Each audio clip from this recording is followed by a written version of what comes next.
So the first round of the study was you cannot do 24/7, period. There's just not enough redundancy. So we looked at 24/2. You can do 24/2. We could run all night, Friday and Saturday night, but we have to make up the maintenance hours, and then the trade-off is you would have to terminate service an hour earlier, Sunday through Thursday, at a greater impact on a larger number of people. Overnight SkyTrain service will not be coming to Metro Vancouver.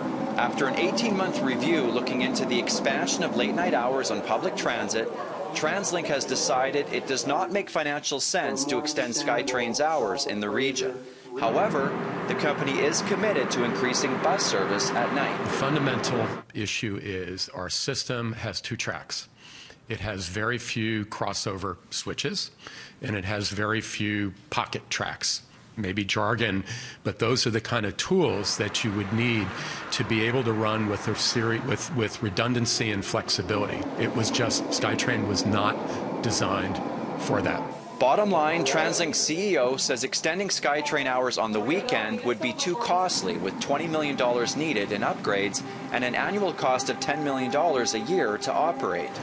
Plus, TransLink says SkyTrain service would need to end an hour earlier Sunday to Thursday and even close on some stat holidays if an overnight service on Fridays and Saturdays was introduced. But a night bus express service is on the table. The proposed new service would see buses run along SkyTrain routes once trains stop running on Fridays and Saturdays.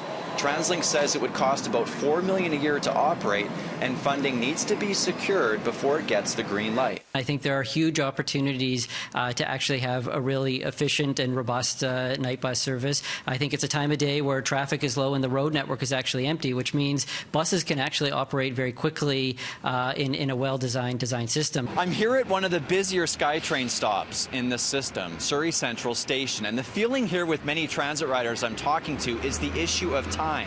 Many feel getting on a SkyTrain will get you where you need to go quicker in the wee hours of the night. When people are getting home late at night, they want the fastest service possible, so the SkyTrain would definitely be faster than a bus. I think it is a good move to include more buses, but to take away like the SkyTrain running that late might not be the best idea. I definitely think the SkyTrain would be moving way more people on the bus, and a lot more people would rely on the SkyTrain.